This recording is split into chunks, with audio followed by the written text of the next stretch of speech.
Hi, my name's Sergio Pimentel. I'm the founder and music supervisor at Synchronicity Music.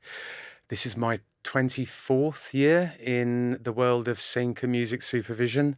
I started out working at probably the first music supervision company, Couch Life, that worked on exclusively on video games, in-game uses, trailers, and advertising for games. I was there for quite a number of years. We'd go and pitch to a number of game developers and publishers. We worked with the likes of Electronic Arts and Konami, and I'd go and pitch to the great people over at PlayStation in London on a number of games that they were working. After many meetings with them and talk of a game that they had in research and development that was going to need quite a lot of music if it got green lit, they were kind of looking to work with us on that. As it came closer to the time that this game was being greenlit, I think they suddenly realized that the game was going to need a lot of music, and what turned into let's outsource this turned into actually, you know what, we should probably set up our own department to work on this game and anything else that we've got that needs licensed music. Anyway, that game was SingStar, and I ended up getting hired to set up the music licensing department over at PlayStation, where I was there for about 5.5 years, from about 2003. Grew the department quite considerably. There was quite a few of us in the end, 3 consultants in Europe working in certain countries on SingStar, as well as all the other great games that the PlayStation developed, like Gran Turismo, Little Big Planet, God of War. After that, I was poached by the good people over at Activision Blizzard, who wanted to do a similar thing and grow Guitar Hero, I guess, in the same way that SingStar had grown with very localized content.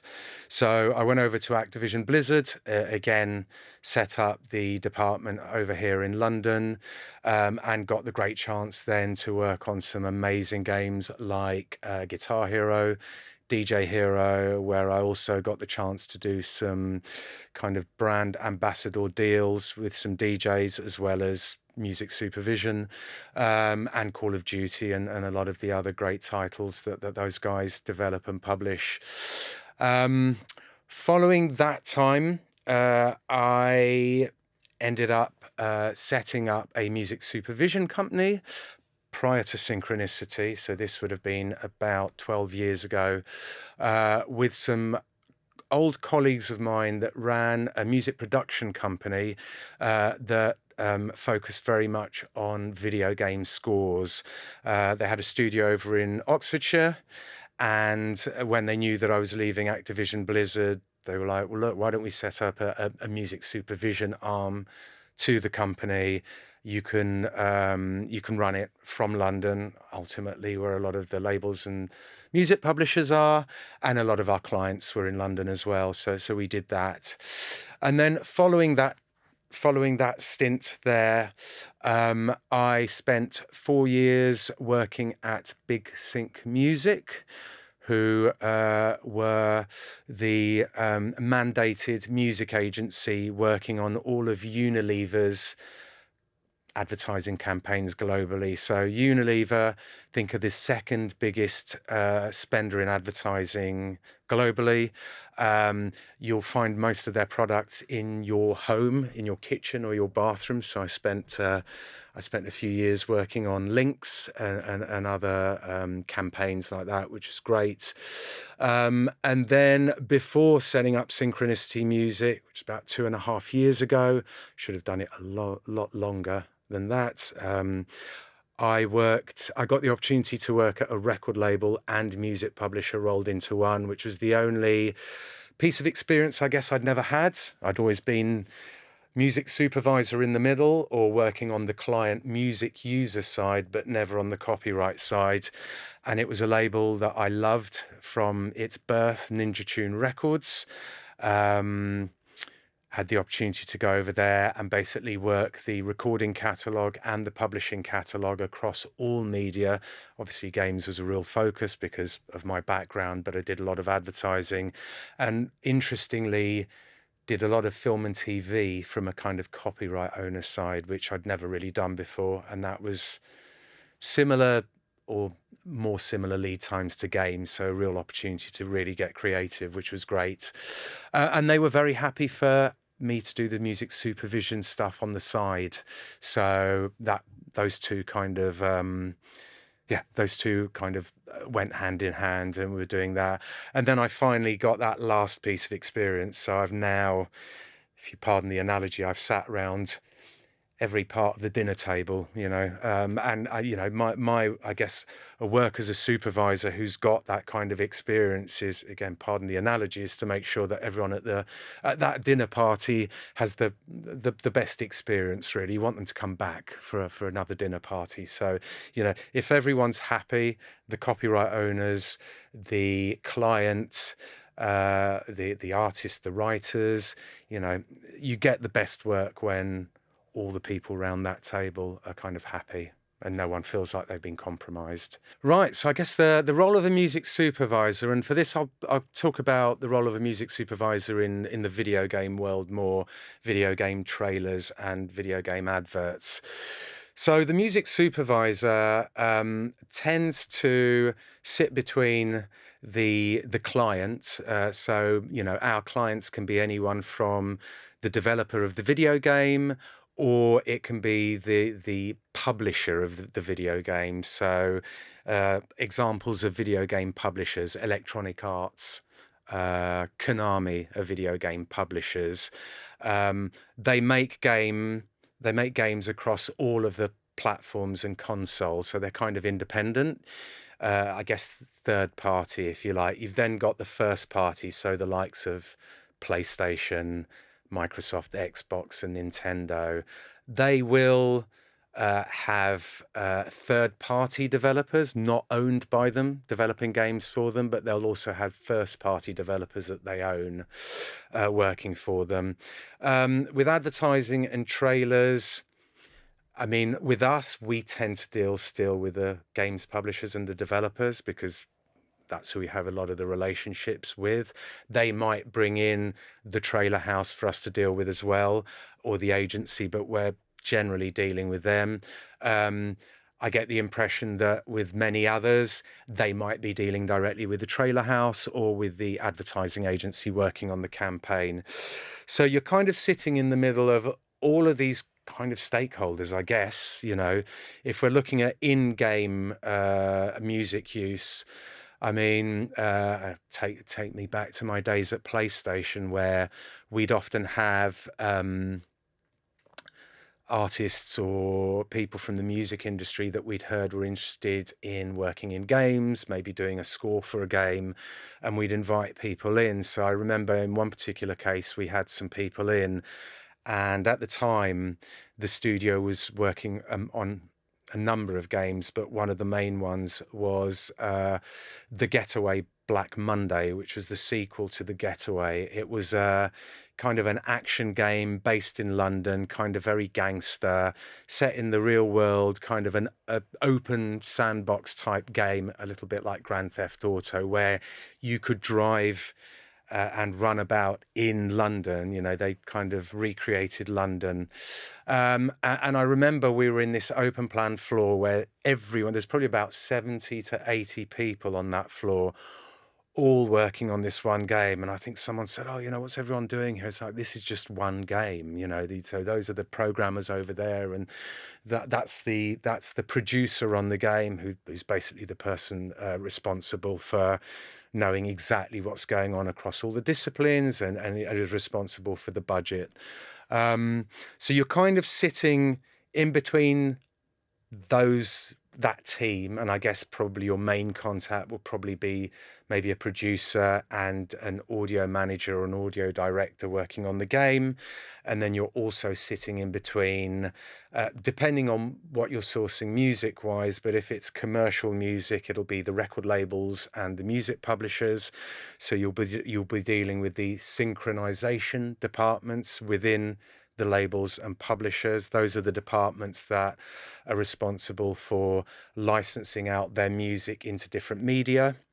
You'll be dealing with them, and then you'll be dealing with the clients as well. So it's a very, I mean, this is applicable across music supervision in all areas, film, TV, and advertising. You're kind of a bit of a mediator because, music is such a universal thing. It's probably the one discipline in game development where everyone's got an opinion, right? Everyone's got music that they love at home.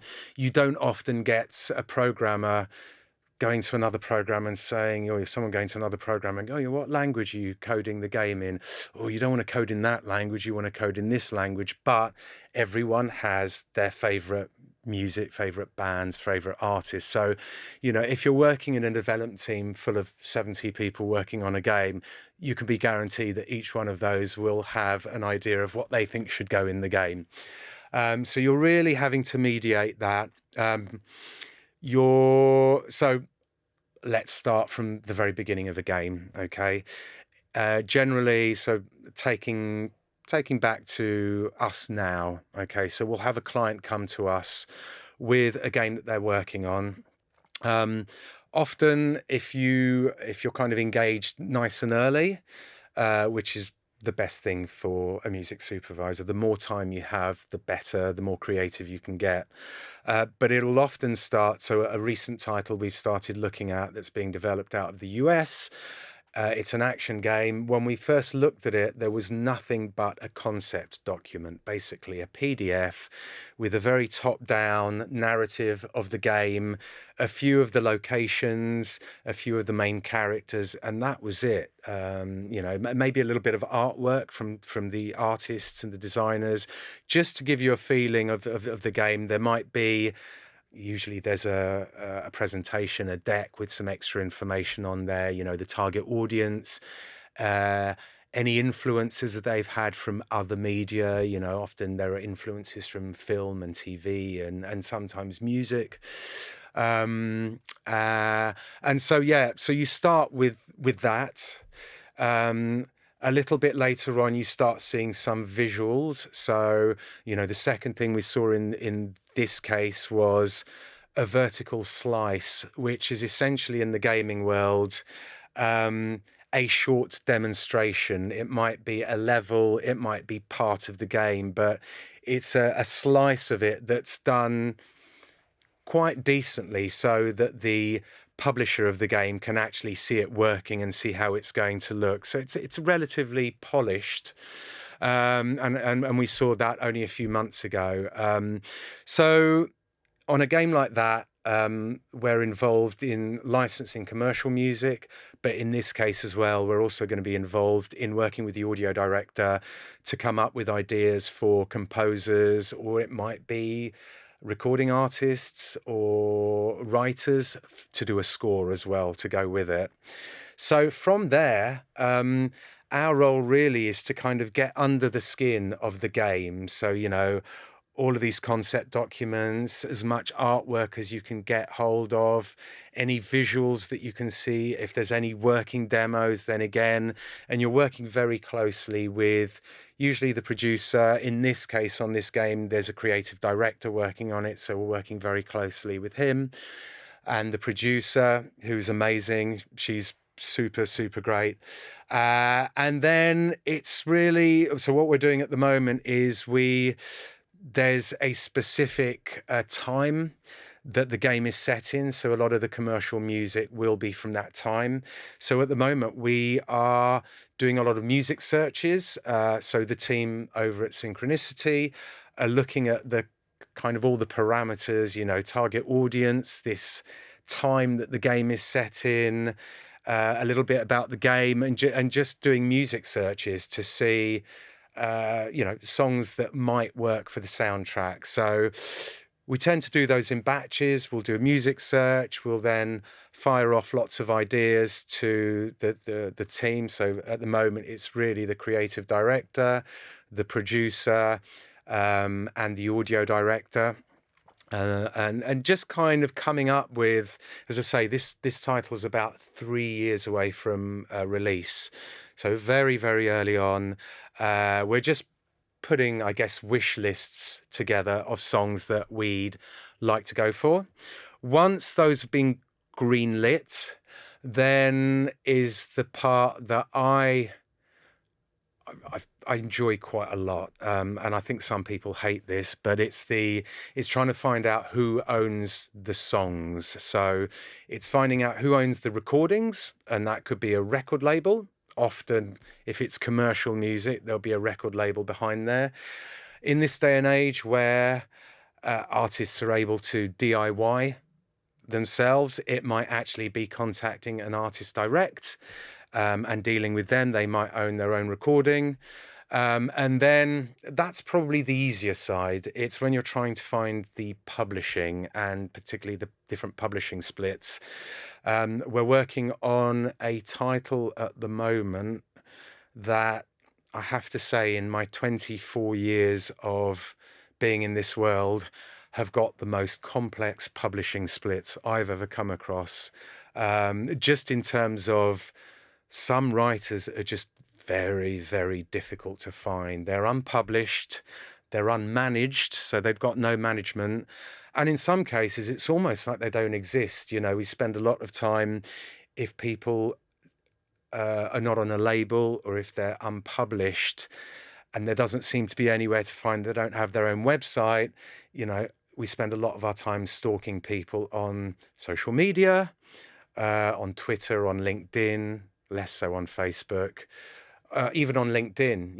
If you've got a famous record producer that's got a split in some publishing, you can't find. I found a few of them on LinkedIn and then sent them a message and said, "Hello, I'm a music supervisor. You've got a share in this song we really like to use on this game," and then you're able to contact them. So there's a lot of sleuth work, which I quite enjoy. As I say, it gets a little bit frustrating sometimes, where clearly these people don't want to be found. And with sync being such an important revenue stream for the music industry now, you do sometimes think, do you not want to make yourselves available a little bit more, easy to find? You might only have 5% share in the publishing, but everyone else that's already approved, we'd really like this to happen.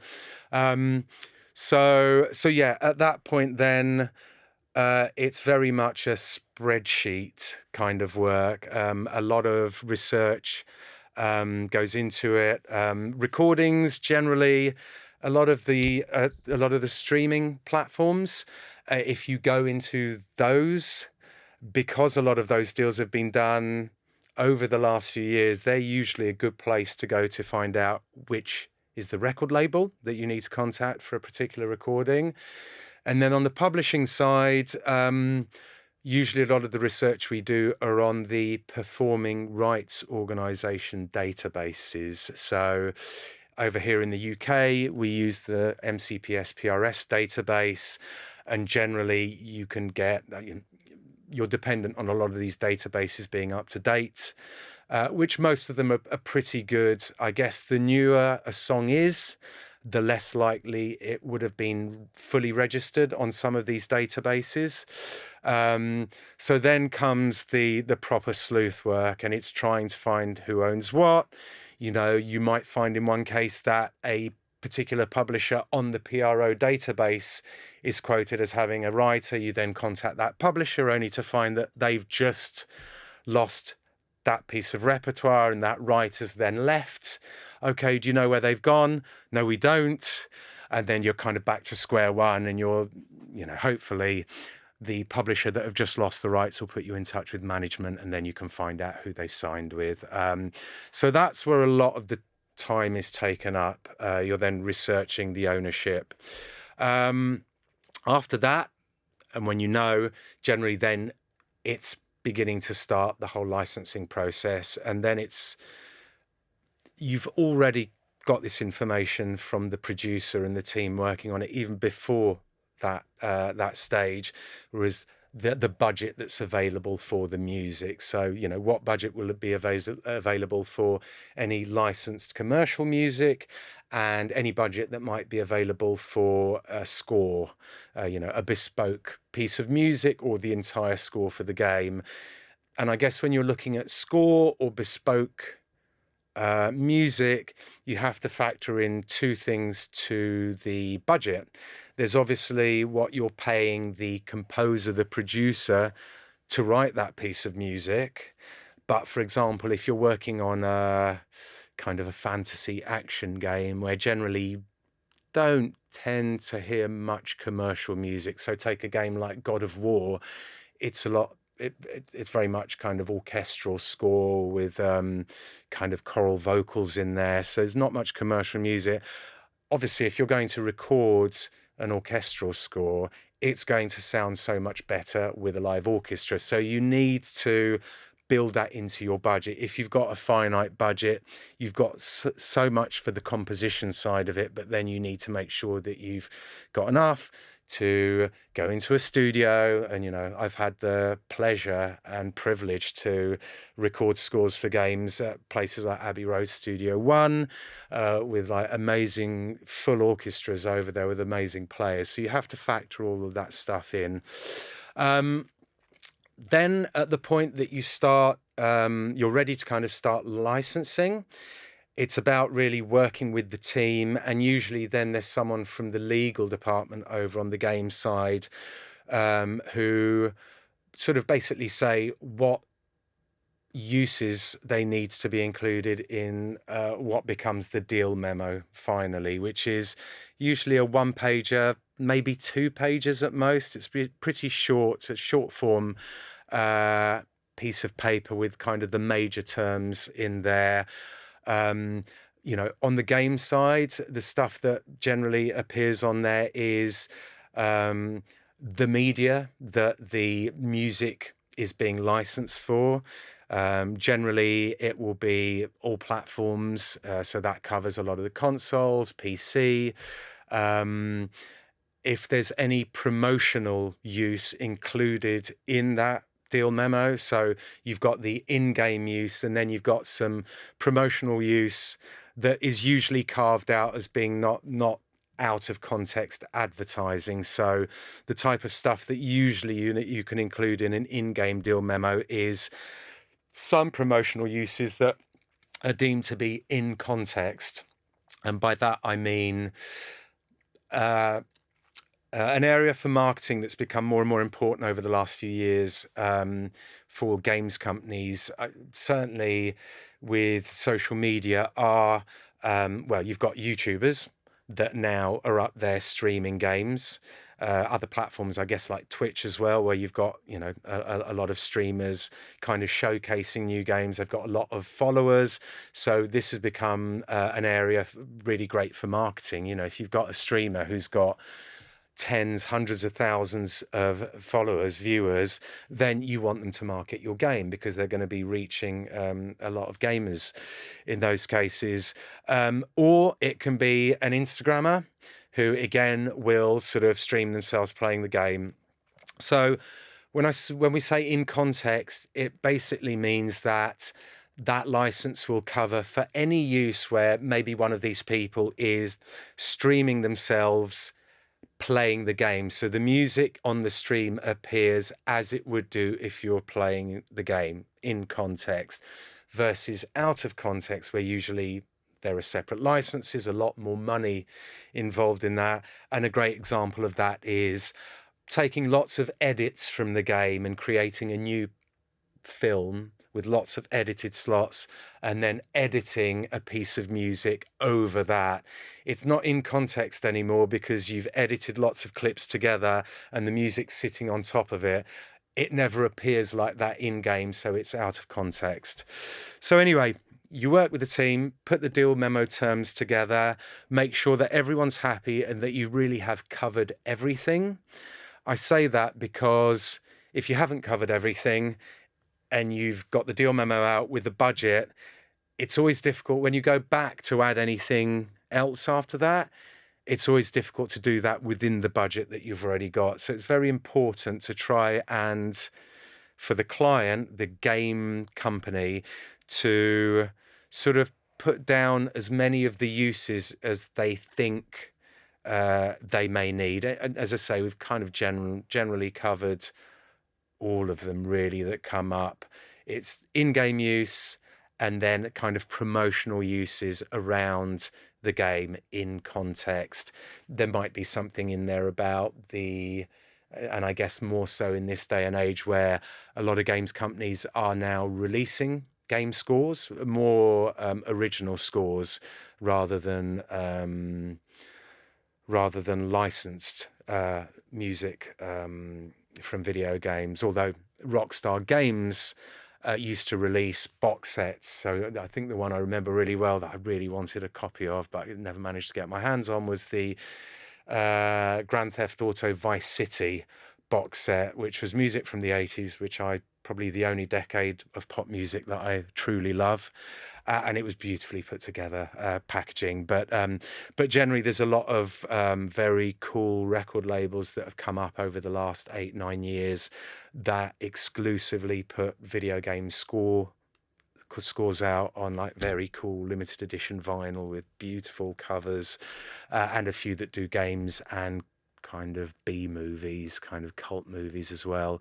So you might have some wording in there that alludes to the fact that, we might put a soundtrack album out at a certain stage, and then usually the composer will collect, their share of anything if the soundtrack is released. And then you're out there going out to record labels, music publishers, might be writers direct, artists direct. It might be sync agents who are... So sync agents are agents that rep lots of different catalogs. Generally, they'll rep catalogs by small independent record labels and small independent music publishers that maybe don't have the luxury to hire their own internal sync person. So what those people tend to do is they'll find a reputable sync agency. I mean, they can be anywhere in the world, but a lot of them are here in Europe. There's quite a few in the US. And what they will do is they'll listen to your music and then deem whether your style fits nicely into, I guess, their catalogue and repertoire. The really great ones, and I know I've got a number of friends that are sync reps here in London and in the UK. The really great ones will actually say no sometimes when they feel like they've got so much already that they don't want to feel that they're spreading themselves too thinly. It's, I guess, like a record label, right? If you're signed to, let's say, a major record label where they've got millions of copyrights and you're a new emerging artist, you're probably going to get lost in, the large profile artists or the frontline people. Those guys usually getting requests direct anyway, because people know you could get lost. Whereas on an independent, the catalogs are much smaller. There's less music. So you might find, if you don't have a publisher or a record label, a sync agency is also another option for you. So we kind of tend to deal with all of those people. We have an occasion at the moment where on one track, there's a very obscure track from a European country. Only God knows how the creative director even found it, because it's not from the UK and it's about 40 years old. And it was one of those where literally all we could find was it's on Discogs as a release, and that song is on YouTube, and it's not up on any of the digital platforms, streaming platforms. It's like nowhere else. And so I thought that this one's going to be an interesting one. Anyway, have great friends in sync departments all over the world, and spoke to a good friend of mine that works in the sync department, one of the majors, and said, don't suppose you know these guys, they're from this decade.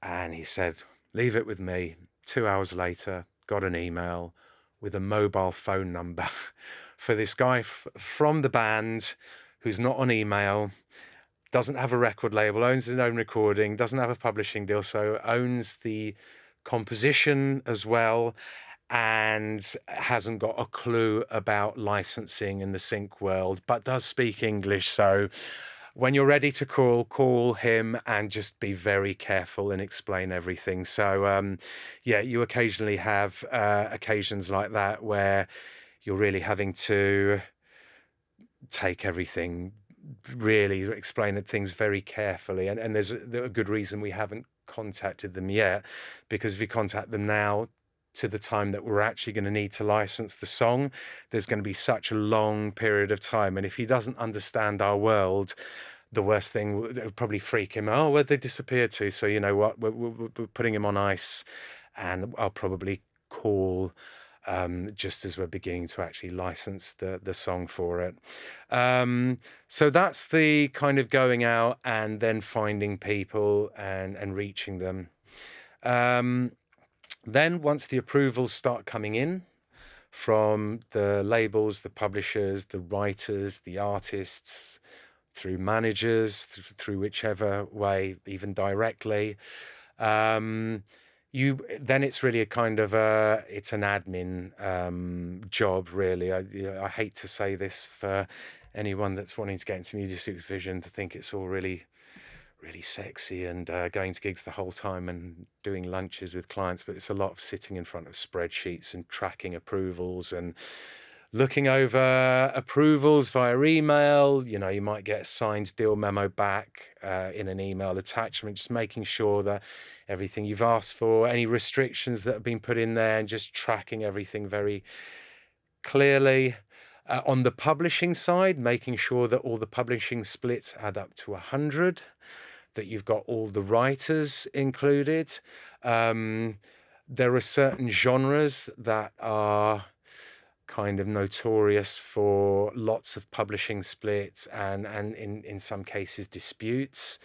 A lot of hip hop, rap, particularly the old school stuff that was generally sampled. And in those days, you know, people just sampled without kind of legitimately licensing anything. Those can have many splits, and I remember trying to license an old school hip hop track by Rakim, a couple of decades back now, which was in dispute, and it had been in dispute since it had been recorded. And I always, when I'm doing some research, I always go up and have a look at the PRO database entry for that song, just to see if it's ever been resolved. You know, it's quite a big song, and you'd think, wouldn't it be great if someone could just get all of the people involved in it just to go, look, you know what, let's approve and put the money in an escrow account, so that when we finally decide what the shares are to each of us, there's a large pot of money, rather than, no, sorry, you can't license it because no one's agreed on the split so far and it's just earning no money. Then it's a lot of tracking, depending on what you need for the game. So on games like SingStar, or a game, Let's Sing, which is a similar game that we work on now, a Guitar Hero, where you then need assets on top of it. So, you know, a lot of the singing games tend to use the original recordings. They use the original music video. So then you're having source, at the very least, the instrumental, and then the full mix, and then the music video digitally.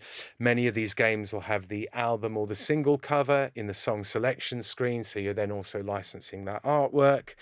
The singing games will have the lyrics printed on the bottom of the screen with a little ball bouncing up and down on it. So the publishing deal memos, you need to make sure that you're getting the rights for the lyrics to be reproduced in the game.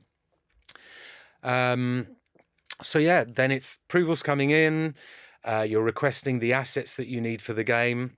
On the very first SingStar game, I guess where we were all a little bit green around the gills, not realizing that, thought, oh, of course, anything that we need the original master recordings for so we can get the stems. There was some functionality in the first game where you could turn down the vocal. You could have the vocal as a bit of a guide while you were singing. And so, with the older, more catalogued songs, we were then trying to get the original masters that then were on old tape that needed to then be baked and digitized. And it was a bit of an eye-opener in that so many old catalogues on tape just had been lost. So people going into the archive and saying, we can't find our original recordings. So anyway, say things have come on since those days. And from what I can gather, there's a lot of AI now that can help take kind of remove an a cappella from a song or remove different parts from a song. So the days of trying to find the original master recordings where they were left in some hallway somewhere at a record label, or in some cases probably up in the loft of the engineer who decided to take it home one day because having the original master recordings for that great recording would have been something that for the grandkids, look what I've got.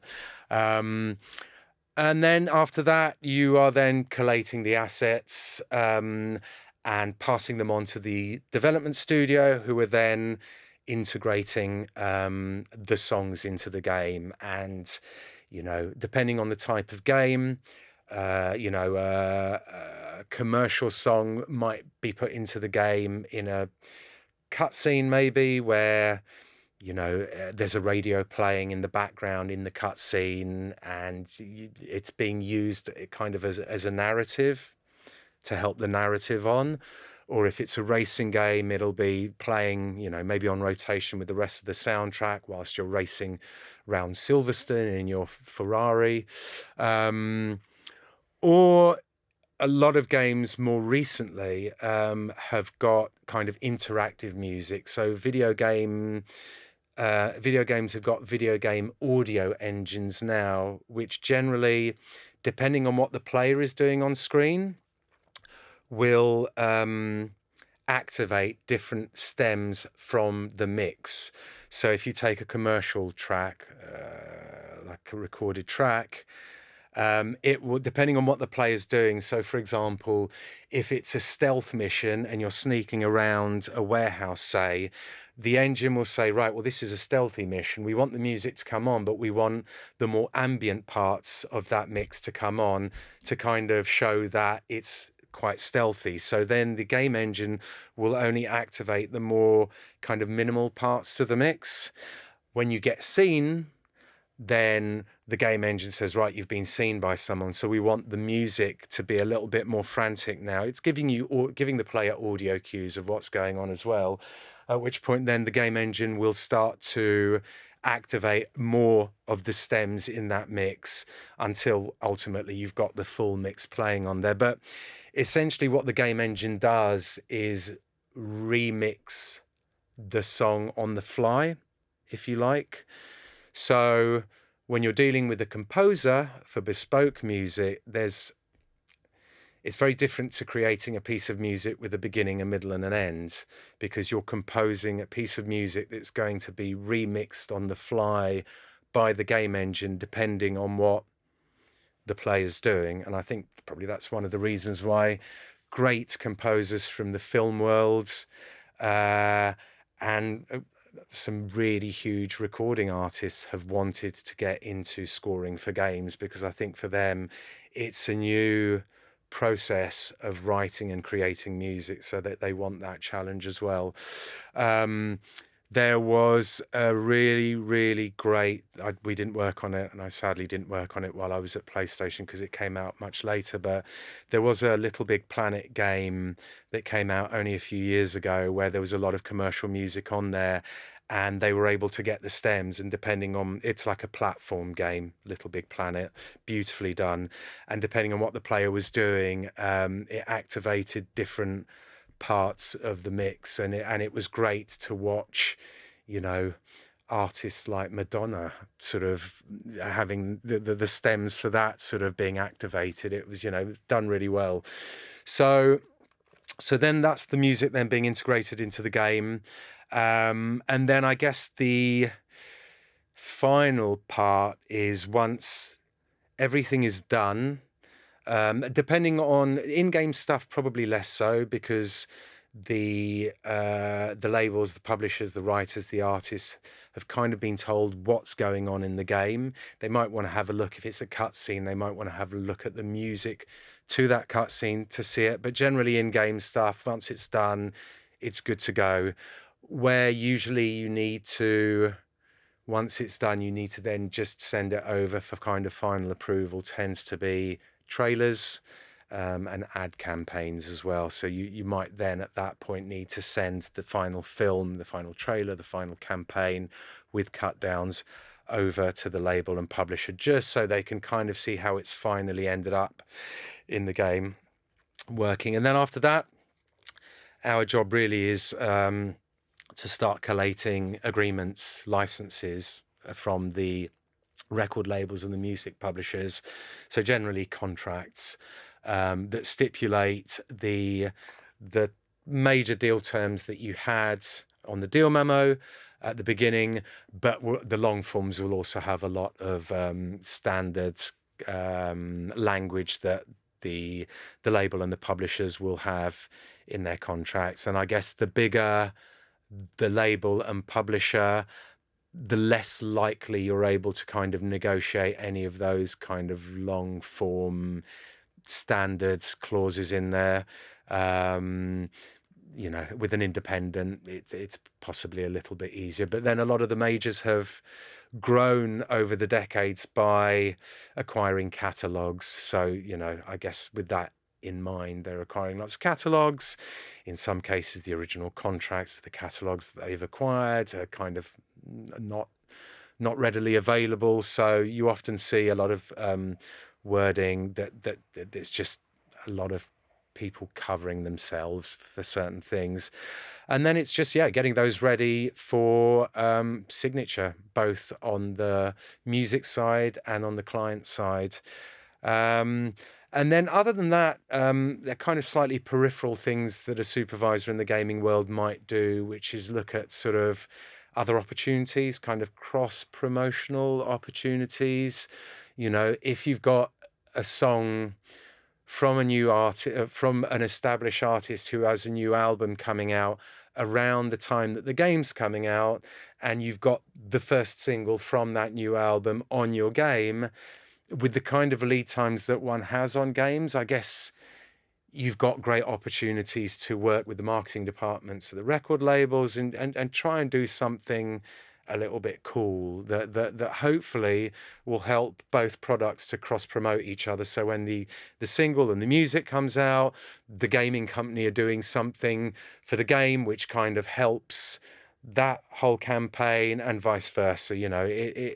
It's not rocket science. You just need a bit of time to kind of look at opportunities and look into them. And then after that, everything gets signed, and then you're ready to go and the game gets released. Once that's done, then you might get approached for some out of context uses, which generally will be advertising or kind of trailers, in which case then there might be some other stuff. And then with those, you're generally dealing with the marketing department. So there'll be a brand manager, maybe a product manager in the marketing department working on that particular title. The producer on the video game might also be involved. And I just, again, to explain the producer on a video game, you usually have two producers. You have one producer on the video game publisher side, and then another producer on the development side. So if it's a first party game, so let's say SingStar, that was developed internally at PlayStation. So there was one producer on that, on the development team at PlayStation. If you've got a third party developer, so a developer that's independent and will make games for whichever publisher out there wants to sign it, they will have a producer internally in the development studio because they're independent. So they track everything that's going on within the development internally. And then there will be a producer at the games publishing side that interacts with the producer at the development, just keeping things on track from a publisher point of view. But ultimately, the publishers are paying for the game to be developed. As I say, things have kind of changed a little bit over the last few years, I guess, like they have in the music industry, with artists being able to DIY themselves. So there are a few different routes to market still with games, but sort of generally a game publisher will, a number of them might, I guess it's like a band being signed, right? They'll hear about this game that's doing the rounds. They'll want to see it. They'll ask for demos. They want to see a vertical slice, and then there's a bit of a bidding war, in the same way that a band or an artist who's got lots of buzz around them might have a bit of a bidding war to sign to a label, or writers to a music publisher.